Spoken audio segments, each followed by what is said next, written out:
The worn brass bell above the door chimed softly as Kenny Rogers stepped into the Magnolia Inn, his weathered hands gripping a simple leather satchel. The lobby smelled of old wood polish and fading roses, the kind of place that had seen better decades but still held onto its dignity with quiet grace. Rain drummed against the tall windows, casting dancing shadows across the faded Persian rug beneath his worn leather boots. He paused in the doorway, adjusting his eyes to the dim amber lighting that seemed to wrap around the room like a warm embrace. The walls were lined with photographs of a bygone era, black and white images of couples dancing, families gathered around dinner tables, children playing in front yards where neighbors knew each other's names. This was the kind of place that remembered when hospitality meant something more than corporate efficiency. Kenny had chosen this small inn deliberately, seeking refuge from the relentless pace of his final tour. At 79, he was ready to step away from the spotlight, to find peace in quiet moments and simple pleasures. But as he stood there, taking in the gentle atmosphere, a sharp voice cut through the peaceful silence like a blade through silk. "This is absolutely unacceptable." A woman in an expensive cream suit stood near the ornate reception desk, her manicured finger pointing accusingly at a small, middle-aged Latina woman who was quietly mopping the marble floor with methodical precision. "Look at these streaks. Do you people even know how to clean properly? I've stayed in 5-star hotels around the world, and I've never seen such incompetence." Kenny's jaw tightened as he watched the scene unfold. The cleaning woman, her name tag read Maria, simply nodded and dipped her mop back into the bucket, her movements careful and practiced. She didn't look up, didn't defend herself, just continued working with the quiet dignity of someone who had endured this treatment before. There was something in her posture, in the way she held her shoulders straight despite the verbal assault, that reminded Kenny of his own mother during those lean years when she cleaned houses to put food on their table. "And another thing," the woman continued, her voice rising with each word. "I specifically asked for fresh towels an hour ago. An hour! Do you understand what that means? Time is money, and my time is worth considerably more than whatever you're paying this woman to drag that mop around in circles." She turned to her equally overdressed husband, who was scrolling through his phone with the bored indifference of someone who had learned to tune out his wife's theatrics. "Charles, can you believe this? We're paying good money to stay in this backwater establishment, and they can't even manage the basic standards of cleanliness that any civilized person would expect." Charles Hamilton Price looked up from his phone just long enough to grunt non-committally before returning to his digital world, leaving his wife to continue her tirade without support. "Ma'am?" the desk clerk interrupted gently, his young face flushed with embarrassment and genuine concern. "I'm terribly sorry about the delay with your towels.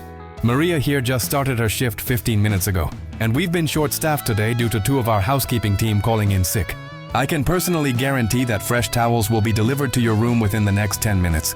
And I'd be happy to—" "I don't want to hear excuses," the woman snapped, her voice carrying the entitled edge of someone who had never had to work for anything in her life. "I want results, and I want them now." This is exactly the kind of third-rate service that gives small towns a bad reputation. People like her, she gestured dismissively toward Maria, should be grateful to have any job at all instead of treating customers like we're an inconvenience. Kenny felt his hands clench involuntarily. He had grown up in modest circumstances, watched his mother endure similar treatment from people who believed their money made them superior human beings. He had never forgotten those lessons about dignity, about treating every person with respect regardless of their occupation or circumstances. Setting his satchel down quietly beside a vintage wingback chair, Kenny approached the front desk with the measured steps of a man who had learned to command attention without raising his voice. His presence seemed to fill the room, not with arrogance but with the kind of calm authority that comes from years of understanding people and their pain, their hopes, their fundamental need to be seen as human. The desk clerk, a young man with kind eyes and nervous hands, looked up gratefully as Kenny approached. "Good evening, sir. Welcome to the Magnolia Inn. I'm David, and I'll be taking care of you tonight. How can I help you?" "I'd like a room for the night," Kenny said, his voice warm but measured, carrying the slight rasp that came from decades of singing and a lifetime of living. "Something quiet, if you have it available." His eyes drifted to Maria, who was now wiping down the same spot on the floor for the 3rd time, clearly trying to stay invisible while the storm of criticism raged around her. "Of course, sir. We have a lovely room on the 2nd floor with a view of the gardens." It's been recently renovated and I think you'll find it quite comfortable," David began. But Mrs. Hamilton Price cut him off with the swift efficiency of someone accustomed to interrupting. "Excuse me, but I was here first and my issues haven't been resolved." She turned to Kenny with the kind of smile that never reached the eyes, a practiced expression that was all surface politeness masking deeper contempt. "I'm sure you understand, Mr. Rogers," he said simply, not offering his hand or any of the usual social pleasantries. There was something in his tone, not rudeness, but a quiet strength that suggested he wouldn't be easily intimidated or impressed by her theatrics. Something in his demeanor made her pause. There was recognition flickering in her eyes, not of who he was, but of what he represented. A man who carried himself with natural authority, who wouldn't be easily pushed around or swayed by displays of wealth and entitlement. "Well, Mr. Rogers, I'm Mrs. Hamilton Price, and my husband and I are members of the Platinum Elite Club at several hotel chains. We expect certain standards to be maintained, standards that are clearly not being met here tonight." She gestured dismissively toward Maria, who was now gathering her cleaning supplies with the careful movements of someone trying not to draw attention. "This woman has been nothing but incompetent since we arrived. The service here is absolutely appalling." Kenny's eyes followed Mrs. Hamilton Price's gesture, and for a moment, he and Maria's gazes met across the lobby.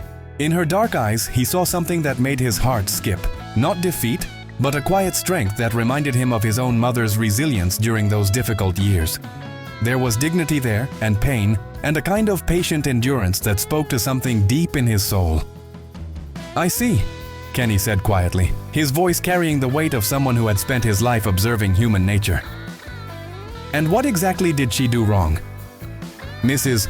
Hamilton Price seemed taken aback by the question. She had clearly expected immediate sympathy, the kind of automatic class solidarity that wealthy people often assumed they could count on from other wealthy people.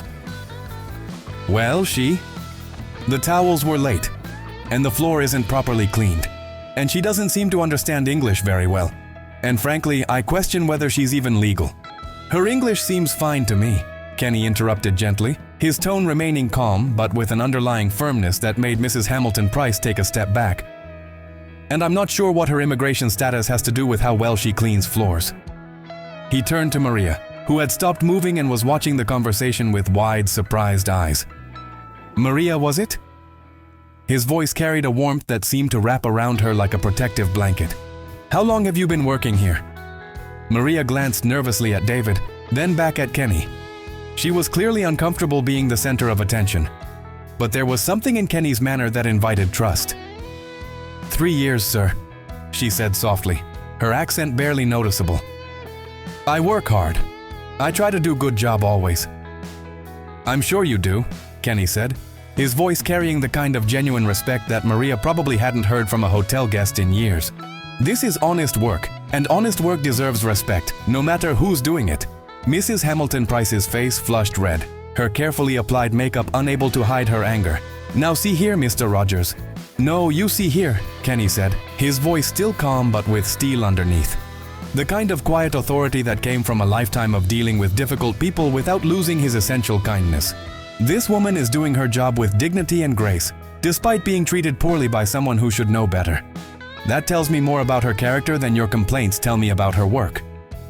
The lobby fell silent except for the rain against the windows and the soft ticking of an antique grandfather clock in the corner. David looked like he wanted to disappear into the floor, while Charles Hamilton Price finally looked up from his phone, sensing that the situation had escalated beyond his wife's usual complaints. Kenny reached into his wallet and pulled out a $20 bill. "Maria, this is for you. Not because you need charity, but because you deserve recognition for your patience and your professionalism in the face of unnecessary rudeness." He handed her the money, his fingers briefly touching hers in a gesture of human connection. "Don't let anyone make you feel small. You're worth more than you know." Maria's eyes filled with tears, and for a moment her careful composure cracked. "Gracias, señor. You are very kind. God bless you." Mrs. Hamilton Price opened her mouth to speak, but Kenny was already turning back to David, effectively dismissing her and her husband as if they were no longer worthy of his attention. Now, about that room. The rest of the check-in process proceeded smoothly, with the Hamilton Prices retreating to their room in huffed indignation, and Maria finishing her cleaning duties with what seemed like renewed energy. Kenny found himself in a comfortable room on the second floor, decorated with antique furniture and fresh flowers, overlooking gardens that would probably be beautiful in the daylight. But sleep didn't come easily. The encounter in the lobby had stirred up old memories, old emotions about dignity and respect, and the way society treated people who worked with their hands. Kenny found himself thinking about his mother, about all the Maria Elenas in the world who worked thankless jobs with grace and dignity, who were invisible to most people but who kept the world running with their quiet dedication. Around midnight, he decided to go downstairs to the small lounge area he'd noticed earlier, hoping to find a quiet corner where he could sit with his thoughts and maybe a cup of coffee. The inn was peaceful at this hour, with only the soft sounds of the old building settling and the distant hum of the heating system. As he made his way down the carpeted hallway, he heard something that made him stop in his tracks, the sound of a violin, hauntingly beautiful, yet somehow mournful. The melody was unfamiliar, but the emotion behind it was universal. Longing, hope, and a deep, aching beauty that spoke to something fundamental in the human soul. Kenny had heard thousands of musicians in his career, from session players to symphony orchestras, but there was something about this music that was different. It wasn't the technical perfection of a conservatory student or the polished performance of a professional. It was rawer, more honest, the kind of music that could only come from someone who had lived, who had known loss and hope in equal measure. He followed the sound, his footsteps muffled by the thick carpet, until he found himself standing outside what appeared to be a staff break room. The door was slightly ajar, and through the gap, he could see Maria sitting in a folding chair, her eyes closed, a violin tucked under her chin. Her work uniform had been replaced by a simple floral dress, and her hair, no longer hidden under a cap, fell in soft waves around her shoulders. The transformation was remarkable. This was not the timid cleaning woman who had been berated in the lobby. This was an artist, completely absorbed in her craft, her face reflecting every emotion that flowed through the music. Kenny stood there, mesmerized, as she played what seemed to be an improvised piece, her fingers dancing across the strings with the kind of natural ability that couldn't be taught. When the song ended, Kenny knocked gently on the doorframe, not wanting to startle her but unable to leave without saying something about what he'd just witnessed. Maria looked up, startled, quickly moving to put the violin away in what appeared to be a worn case. "Oh, Mr. Rogers, I am so sorry. I did not know anyone was here. I will go." "Please don't," Kenny said, stepping into the room with the careful movements of someone who didn't want to frighten away a wild bird. "That was absolutely beautiful. I've been in the music business for most of my life, and I rarely hear something that moves me the way that just did." Maria's cheeks flushed pink, and she looked down at her hands. "Is just, how you say, hobby. Something I do for myself, when the hotel is quiet." "That's no hobby," Kenny said softly, settling into the chair across from her. "That's a gift. A real gift. The kind that comes along maybe once in a generation." He paused, studying her face. "Do you mind if I ask why you're here, working nights at a hotel, instead of, well, sharing that gift with the world?" Maria's fingers traced the violin strings absently, and Kenny could see the conflict in her eyes. The desire to share her story warring with the caution that comes from years of disappointment. "Life, senor. When I come to America 12 years ago, I have 2 little girls and no husband. I need work, not dreams. Music does not pay the bills or put food on the table. But you still play. See, every night when the hotel is quiet and I have finished my work, it reminds me of home, of who I used to be before." She gestured vaguely, encompassing everything: the uniform, the mop bucket, the life she'd built from necessity rather than choice. Kenny leaned forward, his expression gentle but intense. "What's your full name, Maria?" "Maria Elena Vasquez." "Maria Elena Vasquez," he repeated, as if testing how the name sounded, giving it the weight and respect it deserved. "Tell me about your daughters." Her face lit up immediately, the transformation as dramatic as when she'd been playing. "Carmen is 17 now. She is very smart, wants to be doctor. She studies all the time, gets good grades. And Sophia is 15. She loves to write stories, always has notebook with her, writing down things she sees, things she thinks. They are good girls, work hard in school, help me at home." "And they've never heard you play?" Maria shook her head, a shadow of sadness crossing her features. I practice here at night when I finish work. At home, I am too tired, and we live in small apartment. The walls are thin, and the neighbors, they complain about noise after 9 o'clock. So I bring my violin here, where no one can hear. Kenny felt his heart break a little. Here was a woman with extraordinary talent, working a job that barely paid the bills, hiding her gift in an empty hotel lounge because she had nowhere else to play. It was heartbreaking and beautiful and wrong all at once. "Where did you learn to play?" he asked. "My grandmother in El Salvador. She was, how you say, muy talentosa, very talented. She play in church, at weddings, at festivals. She teach me when I was little girl." Maria's eyes grew distant with memory. She always say, "Mija, music is language of the heart. When you have no words, you have music." She gave me this violin when I was 15 before. Her voice trailed off. "Before what?" "Before the war get bad.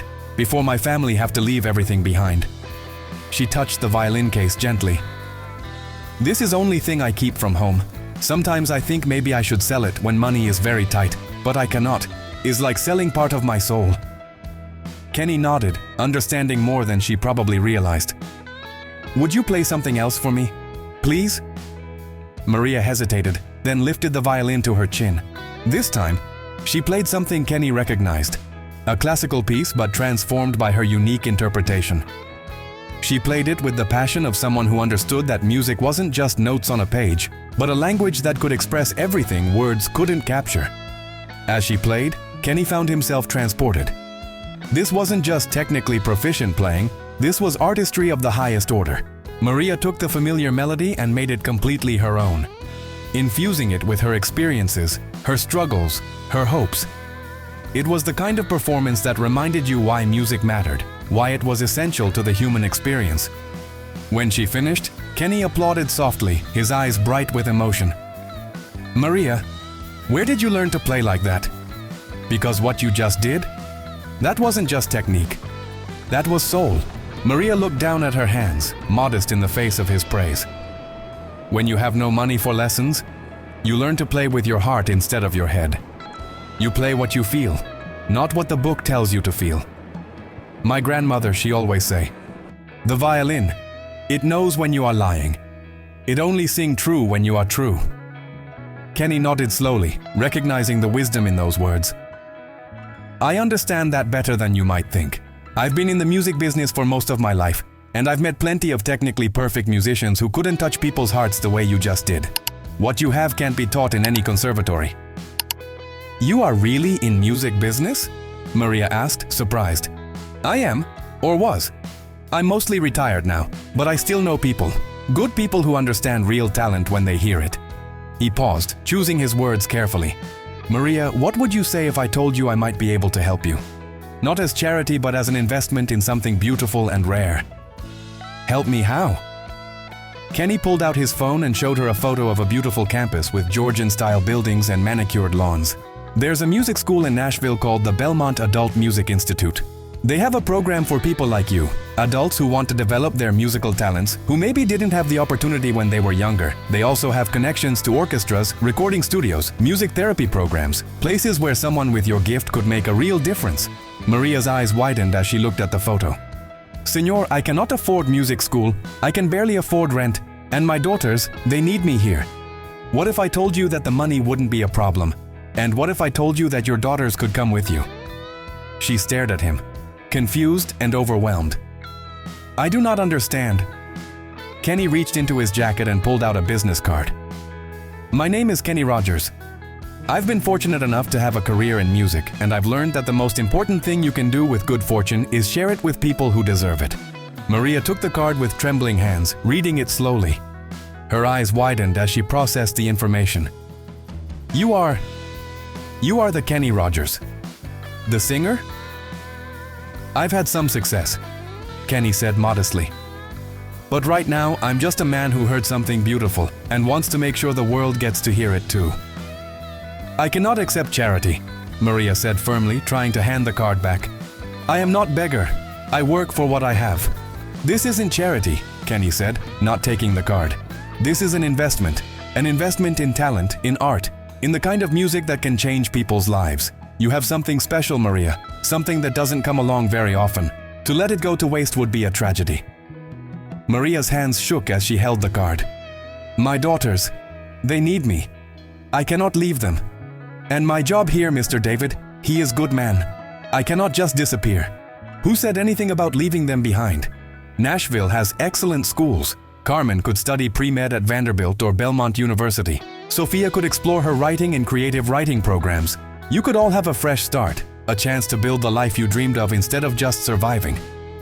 The tears that had been threatening finally spilled over, and Maria wiped them away with the back of her hand. Why? Why would you do this for me? You do not know me. We just meet tonight. Kenny was quiet for a long moment, remembering his own childhood, his own mother's struggles, all the times when a helping hand might have changed everything. Because 30 years ago, I was a young musician with more dreams than sense, and someone believed in me when I couldn't believe in myself. Because tonight, I heard something in your music that reminded me why I fell in love with music in the first place. And because I have the ability to help. And sometimes that's enough. I am scared, Maria whispered. I know, Kenny said gently. But being scared doesn't mean you can't be brave. It just means that what you're doing matters. Fear is just excitement without breath. And sometimes the things that scare us most are the things we need to do most. Maria looked down at the violin in her lap, then back at Kenny. If I say yes? What happens next? Next, you go home and talk to your daughters. You think about what you want your life to look like in 5 years. And tomorrow, if you decide you want to try, you call the number on that card. A friend of mine, Sarah Henderson, runs the adult music program at the Institute. She's expecting your call. She is expecting my call? Kenny smiled. I called her from my room after I heard you playing. Told her I'd found someone extraordinary. She's very excited to meet you. Maria stood up slowly, clutching the violin case and the business card like lifelines. I do not know what to say. You don't have to say anything right now, Kenny said, standing as well. Just promise me you'll think about it. Promise me you won't let fear make this decision for you. Maria nodded, wiping her eyes. I promise. Good. Kenny headed toward the door, then paused. Maria? That woman this afternoon, Mrs. Hamilton Price. She was wrong about you. You're not incompetent. You're not inferior. You're a woman of extraordinary talent who's been doing what she had to do to take care of her family. There's nothing more honorable than that. After Kenny left, Maria sat alone in the break room for a long time, holding the business card and thinking about the impossible possibility that had just been offered to her. Outside, the rain had stopped, and through the small window she could see the first stars appearing in the clearing sky. The next morning, Maria arrived home to her small apartment as the sun was rising over the city. Carmen was already up, studying for her SATs at the kitchen table, while Sophia was getting ready for school. The apartment was tiny but clean, filled with the warm smells of café con leche and the sounds of a family preparing for the day. Mommy, you're home early, Carmen said, looking up from her textbook. At 17, she had inherited her mother's dark eyes and quiet strength, but there was also an intensity there, a determination to succeed that sometimes worried Maria. Sí, mi amor. I need to talk to you and Sophia about something important. Maria set down her purse and pulled out the business card, still hardly believing what had happened the night before. Sophia appeared from the bathroom, her notebook already in hand. She was always writing, always observing, and Maria often wondered what stories lived in her younger daughter's imagination. What is it, Mommy? Sophia asked, settling onto the couch. You look different, happy but scared. Maria smiled at her daughter's perceptiveness.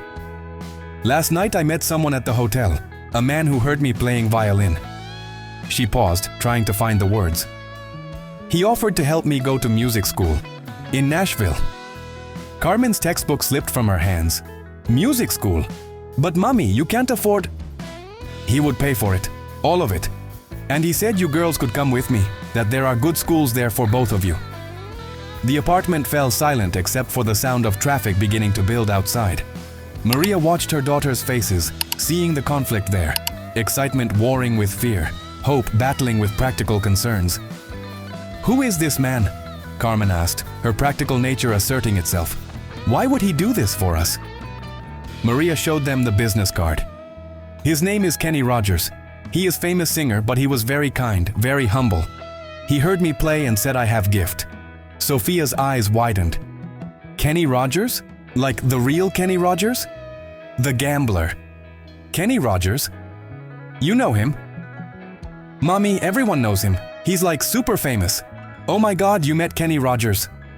Sophia's excitement was infectious, but Carmen remained skeptical. This doesn't make sense, Carmen said. Rich people don't just give away money to strangers. What does he want from you? Maria understood her daughter's caution. Carmen had grown up watching her mother work multiple jobs, had seen how the world treated people like them. Trust didn't come easily when you'd learned early that life was full of disappointments. He wants nothing, Maria said quietly. He said it is investment in music, in art. He said I have something special, something that should be shared with world. Do you believe him? Sophia asked. Maria thought about the night before, about the way Kenny had listened to her music, the respect in his eyes when he spoke to her, the way he had stood up to Mrs. Hamilton Price without hesitation. Yes, she said finally. I believe him. Carmen closed her textbook completely. What about your job? What about our life here? I'm supposed to graduate next year. You could graduate there, from better school with better opportunities. You could study pre-med at real university, not just community college. And me? Sophia asked. What about my writing? There are writing programs there too. You could study with real writers, published authors. The girls exchanged glances, communicating in the silent language that siblings develop. Finally, Carmen spoke. What do you want to do, Mommy? Maria looked around the small apartment, at the hand-me-down furniture, the bills stacked on the counter, the dreams that had been carefully folded away and tucked into corners. Then she thought about the violin, about the music that lived in her heart, about the possibility of a life where she could be more than just a cleaning woman. I want to try, she said quietly. I am scared, but I want to try. Sophia jumped up and hugged her mother. Then we should try. All of us, together. Carmen was slower to respond, but eventually she nodded. Okay, but I'm going to research this music school first, and this Kenny Rogers. I want to make sure this is real before we turn our whole lives upside down. Maria smiled, proud of her daughter's different reactions, Sophia's open-hearted enthusiasm, and Carmen's careful pragmatism. Both would serve them well in the journey ahead. That afternoon, Maria called the number on the card. Sarah Henderson answered on the second ring, her voice warm and welcoming. Maria, I've been waiting for your call. Kenny told me about hearing you play last night. He was absolutely raving about your talent. I am not sure I deserve such praise, Maria said, still struggling to believe this was real. Let me be the judge of that. When can you come to Nashville? I'd love to meet you and hear you play in person. And so began a new chapter in Maria Elena Vasquez's life. 2 weeks later, she and her daughters made the drive to Nashville, their few belongings packed into an old Honda Civic, hope and fear competing in equal measure. The music school was everything Kenny had promised and more. Sarah Henderson welcomed them with open arms, immediately recognizing Maria's extraordinary talent. Within a month, Maria was not only studying at the institute but also playing violin at the Children's Hospital, where her music seemed to have an almost magical effect on young patients. Carmen enrolled in advanced placement courses and began volunteering at Vanderbilt Medical Center, her dream of becoming a doctor seeming more attainable with each passing day. Sophia found her voice in the creative writing program, her stories about the immigrant experience touching everyone who read them. 6 months later, Kenny Rogers received an unexpected phone call from Sarah Henderson. Kenny, you need to come to Nashville. Maria is giving her first formal concert next week, and she specifically requested that you be there. She said she has something special to share with you. Kenny arrived at the small concert hall on a crisp October evening, finding a seat in the back row. The audience was intimate, maybe 50 people, mostly faculty and students from the Music Institute, along with some patients and families from the Children's Hospital. When Maria walked onto the stage, Kenny barely recognized her. Gone was the timid cleaning woman in the work uniform. In her place stood a confident artist, wearing a simple black dress, her violin gleaming under the stage lights. Before I begin, Maria said, her voice clear and strong, I want to tell you about a night 6 months ago when a stranger heard me playing in an empty hotel lounge and changed my life forever. She told the story of that night, of Kenny's kindness, of the choice that had brought her family to Nashville. Then she raised her violin to her chin and began to play.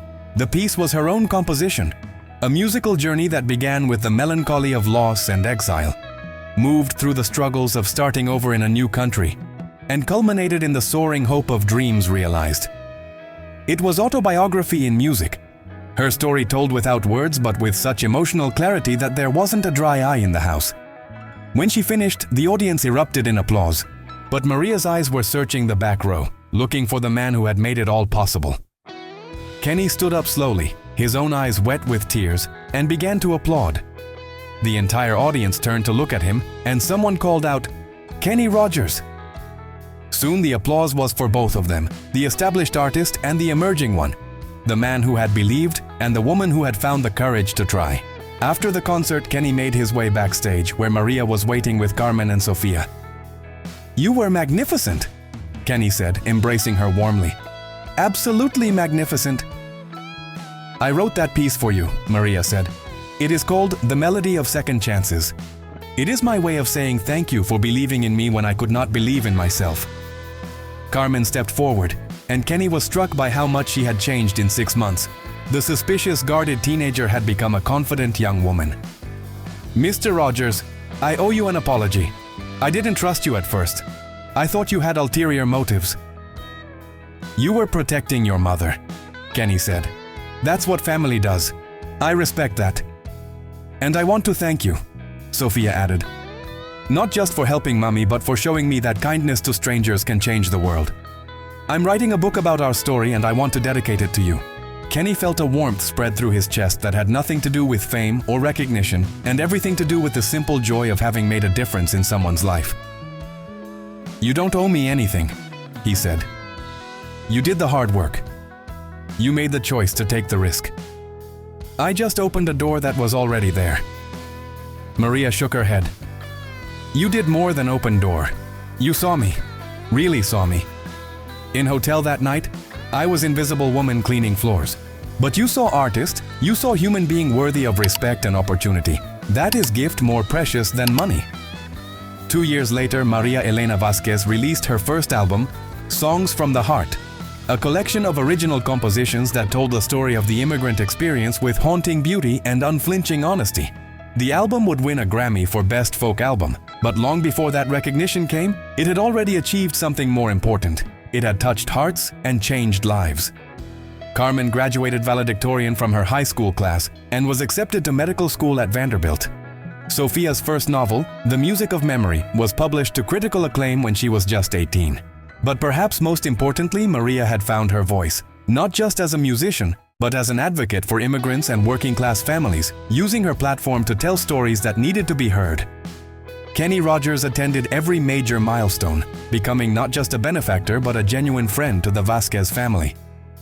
He watched with pride as Maria performed at Carnegie Hall, as Carmen graduated from medical school, as Sofia won her first literary award. On the night of Maria's Grammy win, she called Kenny from the after-party. "I wish you could be here," she said, her voice still breathless with excitement. "I'm here in spirit," Kenny replied. "Besides, this is your moment. You've earned every bit of it." "I want you to know," Maria continued, "that I think about that night at the hotel all the time. Not just because it changed my life, but because it reminded me that there are still good people in the world.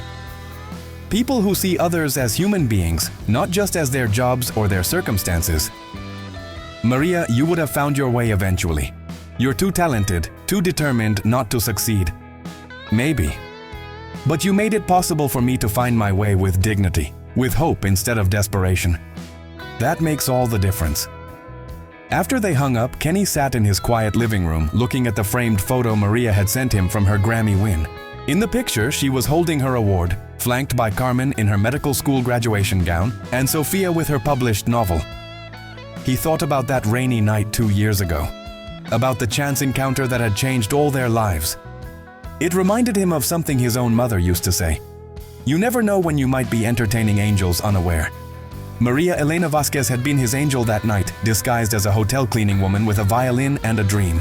She had reminded him why he had fallen in love with music in the first place, why it mattered to use whatever influence he had to lift others up. The melody of second chances played on, in recording studios and concert halls, in hospitals where healing music soothed both patients and families, in the hearts of 3 women who had dared to dream of something better and found the courage to make it real.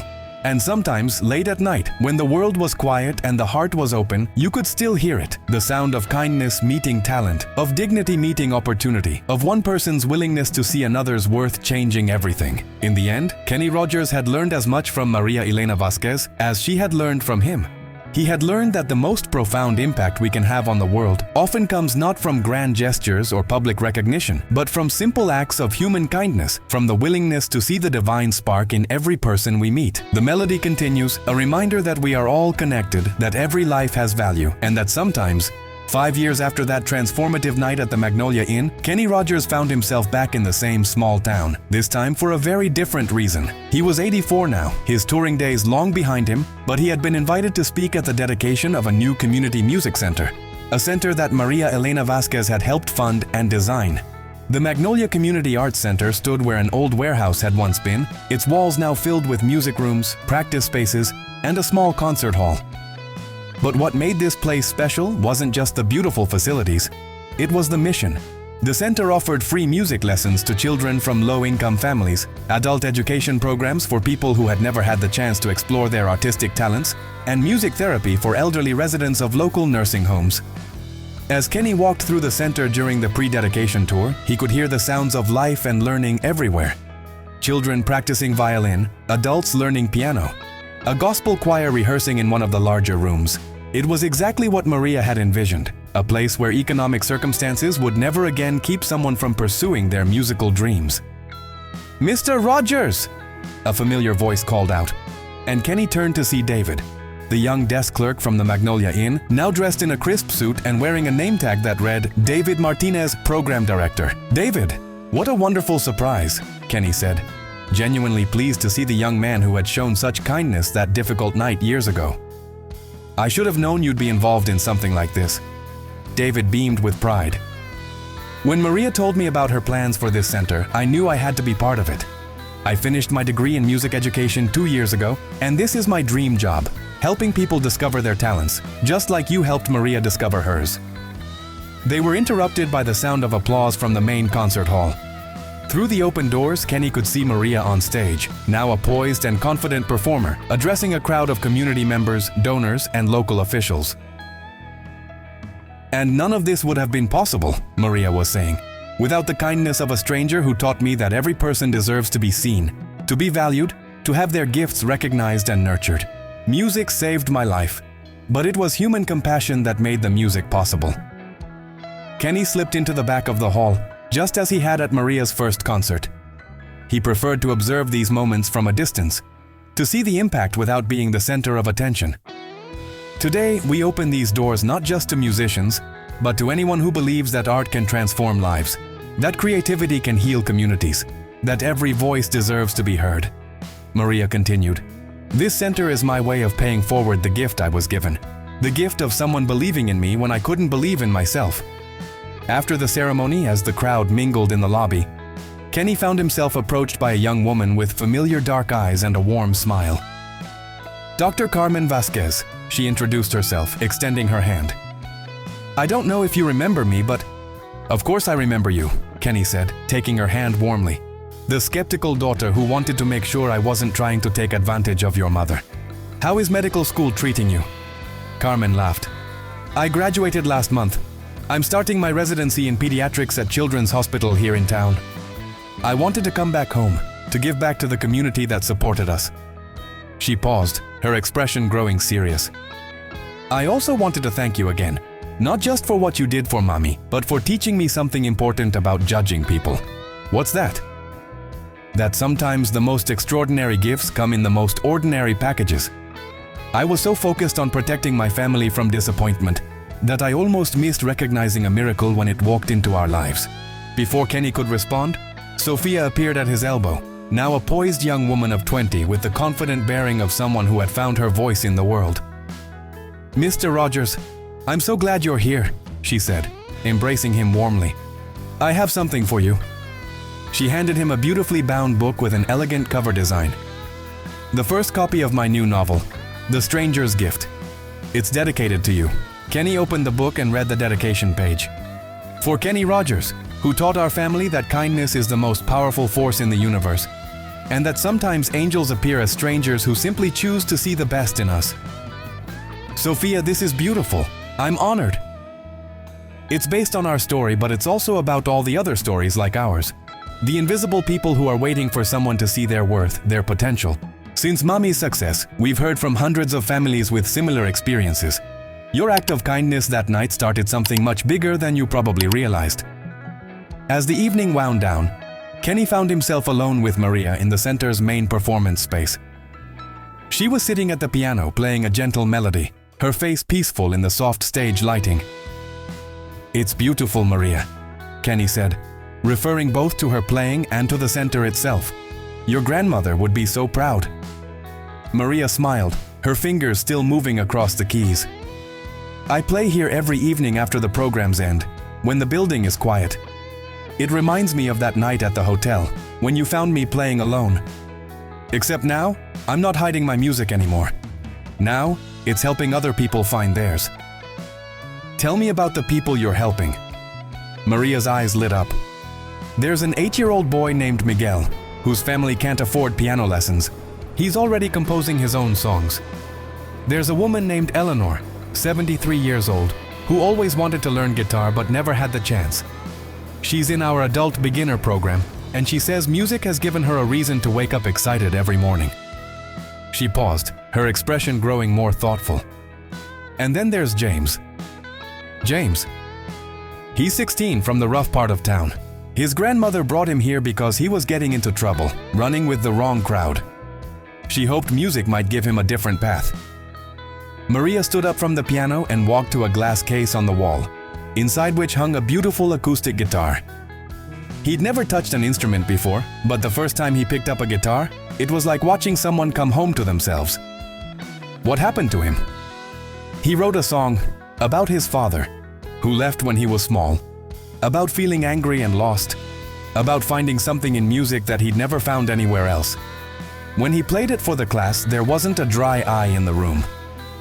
Maria touched the glass case gently. That guitar was a gift from a local music store owner who heard James play. Now James comes here every day after school and his grades have improved dramatically.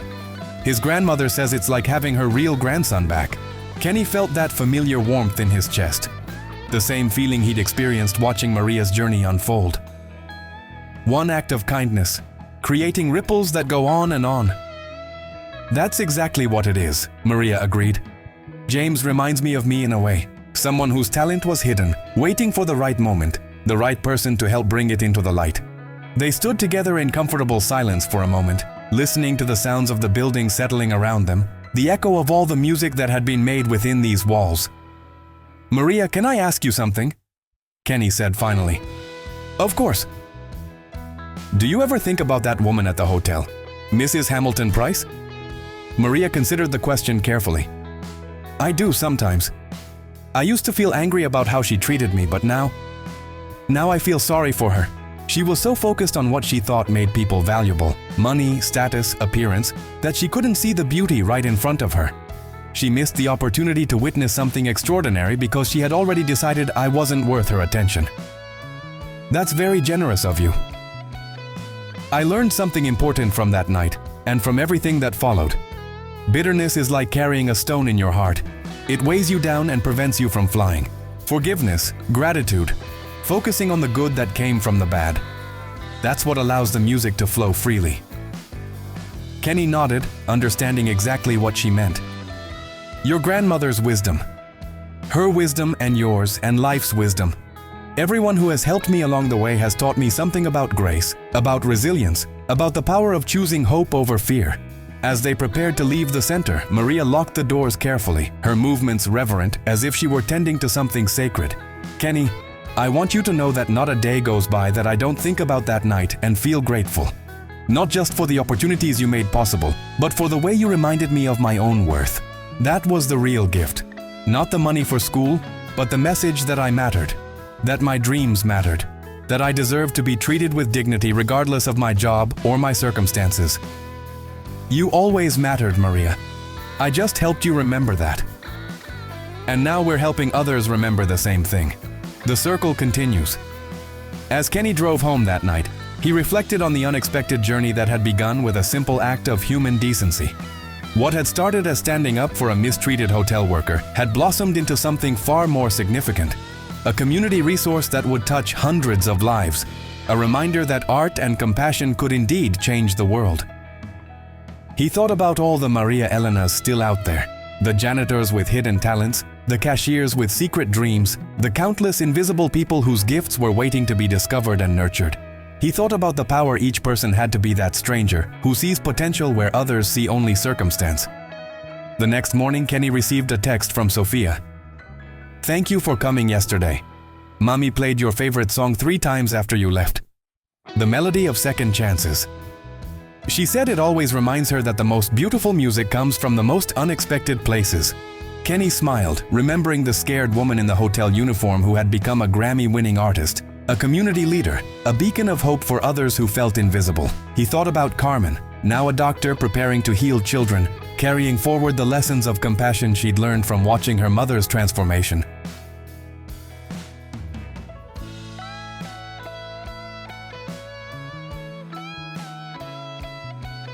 He thought about Sophia, using her voice as a writer to tell stories that needed to be heard, to shine light on the experiences of people who too often remained in the shadows.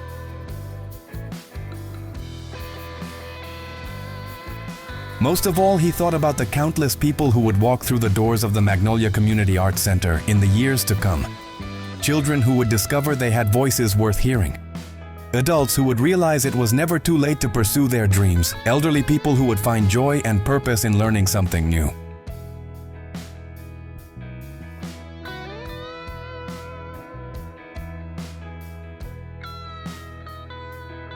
The melody of second chances would play on, in practice rooms and concert halls, in the homes of families who had found new hope, in the hearts of people who had learned that they were worth more than they had ever dared to believe.